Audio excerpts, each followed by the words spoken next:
Poseidon, brother of Zeus. When Zeus was fighting Cronus in the Battle of the Titans, he cut open Cronus' belly, freeing the children that he had devoured, one of which was Poseidon. He was granted the trident by the Cyclopses, which he used to fight in the Battle of the Titans alongside Zeus to defeat Cronus.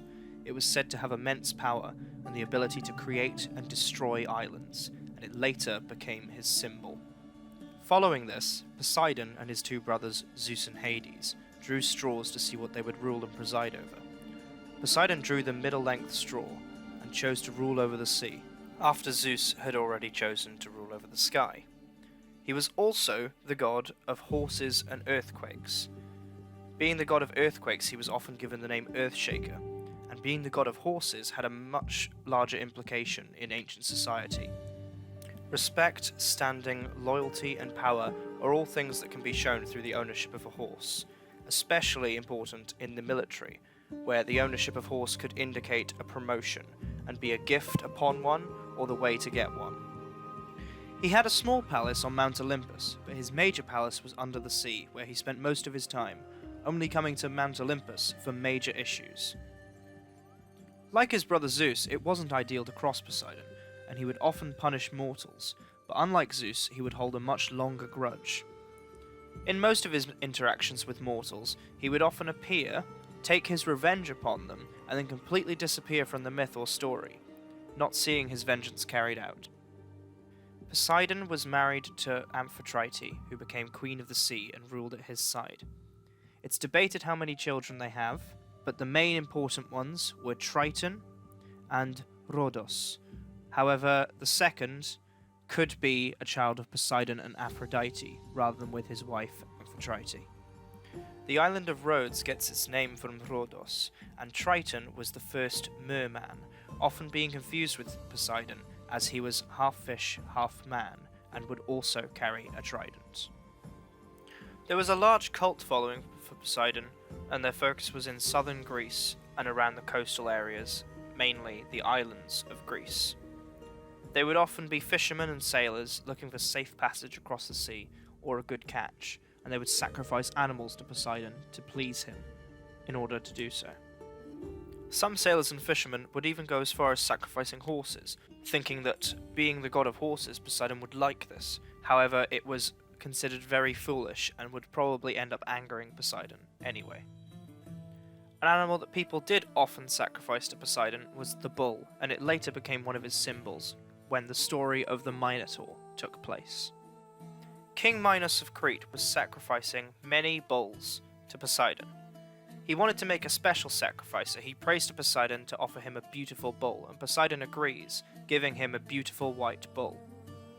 The king changes his mind and wants to keep the bull for himself, switching the bull at the last second with a normal bull, not the one that was given by Poseidon, and then sacrifices it to the god.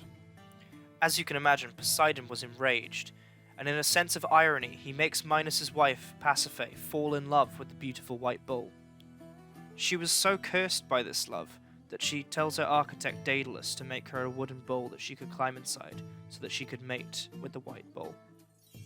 From this union, the beast the Minotaur is born, with the head of a bull and the body of a man.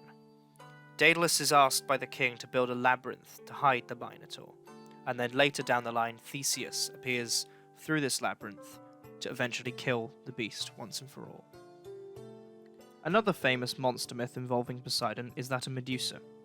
Medusa, initially a human, was a priestess of Athena. And being a priestess of Athena, she has to remain a virgin for her whole life, as Athena was one of the three sacred virgin goddesses.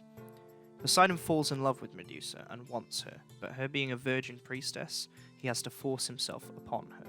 Some sources say that he forced himself upon her in the temple of Athena as well. There are ways that this story is perceived in that, in the Roman version, Minerva, being Athena, aggressively punishes Medusa for her transgressions. However, in the Greek, she turns her into this Gorgon creature with snakes for hair and the stone gaze as a form of protection so that this will never happen to her again. From this point, many years pass until the hero Perseus finds and kills Medusa by cutting off her head, using the bronze shield of Athena to be able to look directly upon her, but not be turned to stone. When Perseus does cut off her head, Chrysaor and Pegasus are born from Medusa's neck and are considered, so, children of Poseidon and Medusa. This is not the only myth that Poseidon and Athena feature in together. They are directly in competition over the naming of Athens and who will become its primary deity. The competition proceeds with who will give the greatest gift out of the two of them to the Athenian people. Poseidon hits the ground with his trident and creates a spring of water. However, the spring is of salty water, so that the Athenian people can't actually drink it. But Athena makes a beautiful olive tree in Athens, so that the people can use its wood, its olives, for oil, and all sorts of different things. So they choose Athena as the primary deity for Athens, giving it the name of Athens. Poseidon was also one of the gods that sided with Hera during Hera's rebellion against Zeus. Where Hera was punished by being hung by shackles from Mount Olympus, Poseidon and Apollo were made humans, and they were stripped of their power and given to King Laomedon of Troy to build a wall. The wall was supposed to be for a reward, but when the wall was finished, the king declined. Poseidon got so angry that he sent a large sea monster to attack the city.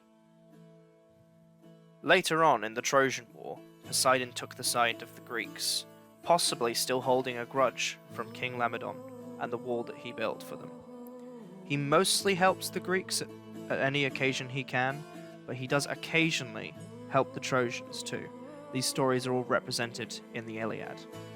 However, he does personally go after one of the heroes of the Trojan War, Odysseus, in the follow-up book of the Odyssey.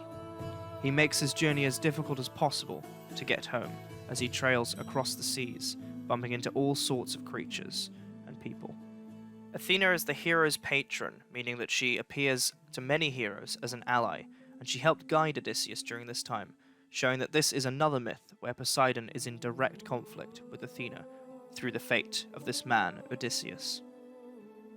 There are several things that suggest that Poseidon or Neptune could be as powerful as Zeus or Jupiter. There's a long-going dispute, and sources often say conflicting things against who actually overcomes here. But Zeus, with the authority and respect that he has from the other gods, and his heroics in the Battle of the Titans, freeing Poseidon himself, tend to bring Zeus out on top, as their sheer power can only be speculation and can't be measured.